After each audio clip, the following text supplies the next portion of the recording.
يا أيها الذين آمنوا أطيعوا الله وأطيعوا الرسول وأولي الأمر منكم.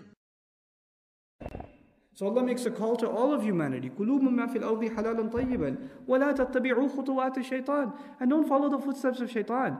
Here these people were arguing, we're following our forefathers' footsteps. Allah says, actually no. All of what you're following, when you try to go against the halal, what is that actually? It's the footsteps of shaitan. That's all that is. You don't be confused into thinking that's your tradition, that's your culture, that's your heritage, that this is your pride and your civilization. There's none of that. That's all delusion. What it really is footsteps of shaitan. إِنَّهُ لَكُمْ عَدُوٌّ مُبِينٌ. Certainly he is a clear enemy to you. Yeah, you love your family, you love your tradition, you love your history, but you have to hate shaitan. And if he got the best of them, he shouldn't get the best of you. Don't let the love of your family tradition allow you to become a friend with shaitan. Don't let those two things get confused with each other. Another very important consideration. You know, sometimes our loved ones, they ask us to do questionable things.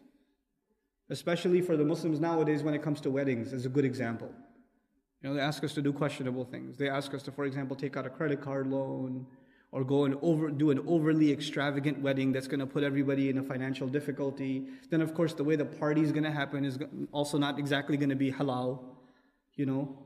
And there's going to be, you know, dancing and this and that. And this is a typical Muslim wedding. You can't even tell the difference between that and a Christian wedding nowadays.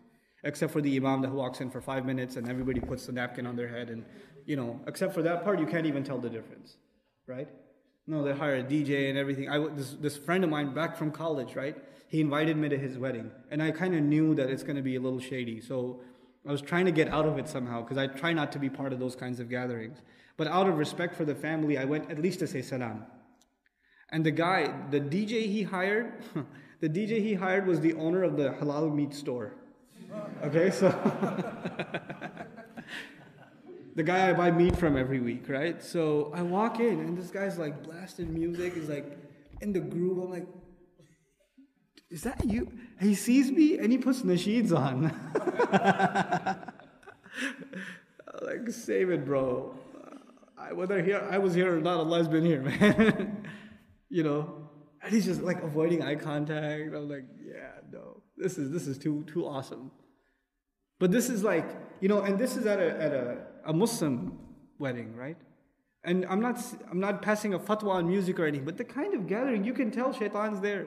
You can tell there are no barriers, there are no restrictions between inappropriate interaction. You know, when Muslim women are dressed and they're decked out, they can get dressed up for themselves, that's fine, but when they're dressed in a way, like, I'm sorry to be offensive, but it looks, you know, back home, the way they dress like elephants, like in Hindu tradition, they like deck them out in all these fancy colors. They do this with buses in Pakistan. You ever see that? Those crazy colors and bells and whistles hanging. That's how they dress our women. You know, they're like this insane colors flashing at you. You know, this is just completely inappropriate for a public setting for a Muslim woman. For a Muslim woman. And when you ask them, why do you do that? They'll tell you, this is how we do things. What are you talking about? This is how everybody... your cousins had a wedding. What are they going to say if we don't have a wedding like this? Why are you so extreme? This is how we do things in our family. And you know what's so funny about that question? If you were to show them a picture of their own grandfather and their own grandmother, Grandpa's got a big old beard, and Grandma, you can't even see her face. Her face is like the chadar is hanging over the head. You can barely see her face. They're completely modest. I was like, what family tradition are you following? Even these same people that have become so, you know, forward-thinking, they call themselves, right? They've become so forward-thinking. Even in their tradition, go a couple of stages back, couple of generations back, you'll find Islam. They've abandoned tradition. What they call tradition is a joke. What tradition is that if not Hindu tradition for us? You know, one of my teachers, Dr. Islah rahimahullah, one of the most painful experiences of his life, he describes it. He was invited also to a wedding. And this wedding was at the border of India and Pakistan. It was a part of Lahore that's kind of touching the border of India. It was a Muslim wedding. So he went there, he was invited, so he went. And he goes, and there's a Completely inappropriate gathering, music is blasting, this and that. Asr time comes, nobody even gets up. So he kind of takes one of the tablecloths off the table, puts it on the side, and he starts making salat by himself. And a couple of people joined him. And the groom felt bad, so he joined him too. And Dr. Saab himself says, I don't think he made wudu. But he joins him anyway. And after he finishes making salah, he's looking around and he's thinking to himself, man, not 50 miles from here, on the other end of the border, there's a Sikh wedding going on. There's a Hindu wedding going on. And there's no difference between these two weddings. You couldn't tell the difference. And he says, so what reason did not 50 years have gone by and Muslims drew this line, this border with their blood? That blood hasn't even dried yet, and look at us. There were 2 generations ago, Muslims were staying up all night in countries like Algeria, in countries like Pakistan, in countries like, in Egypt, all over the Muslim world that were occupied by foreign powers.